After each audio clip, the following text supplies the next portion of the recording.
Grâce à l'EFOM, découvrez une formation méconnue et habituée aux préjugés. Non, personnellement, je suis jamais allée. Jamais de la vie. Moi jamais. Non, j'ai pas de... Ouais, moi j'y suis allé une fois, ouais. Non, pas moi. Ah oui. Oui. Des semelles en formable, je sais pas comment on dit. Déjà, podologue, je sais pas ce que ça veut dire.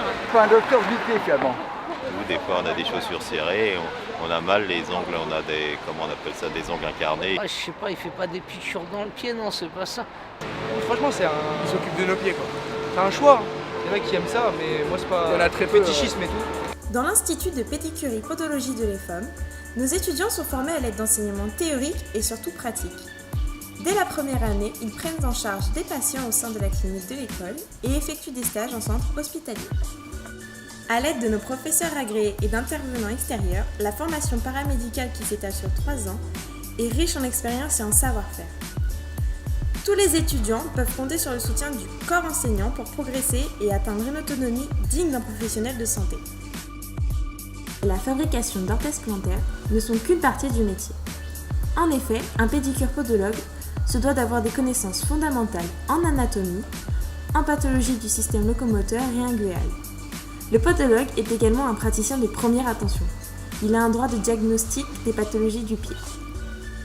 Cette formation est validée d'un diplôme d'État et va permettre à chaque étudiant de devenir un praticien compétent ayant toutes les cordes à son arc pour prendre en charge le patient de la meilleure façon qui soit. On va pouvoir épaissir, jouer sur la rigidité, des matériaux techniques qui vont donner de l'amorti, de la propulsion avec les nécessités pour le sportif par exemple. On va pouvoir aussi faire ce qu'on veut en rééducation fonctionnelle, c'est-à-dire avoir des appareillages extrêmement légers qui vont rendre un chaussage plus classique au patient et on va pouvoir respecter un petit peu tout en 3 dimensions dans une grande modernité. Tous ces appareillages-là vont pouvoir être lavables, les patients peuvent choisir leur couleur, la chimie nous a tout apporté. Toutes ces possibilités vont améliorer la qualité de vie du patient.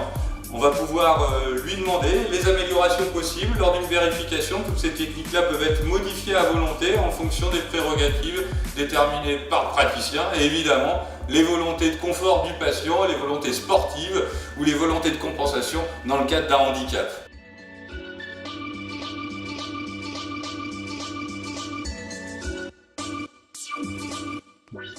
Toute consultation podologique nécessite un examen clinique précis. Cet examen s'exprime à travers différents bilans et différents examens complémentaires en vue de l'établissement d'un diagnostic. Ce diagnostic va aboutir donc à des traitements. Ces traitements sont de différents ordres, en particulier les dispositifs médicaux ou simplement des orientations et des conseils, voire des prescriptions. Les dispositifs médicaux s'entendent par, en fin de compte, les semelles orthopédiques, ce qu'on appelle les orthèses plantaires, des orthèses d'ongles qu'on appelle des orthonixies et des orthèses d'orteils et d'avant-pied qu'on appelle des orthoplasties.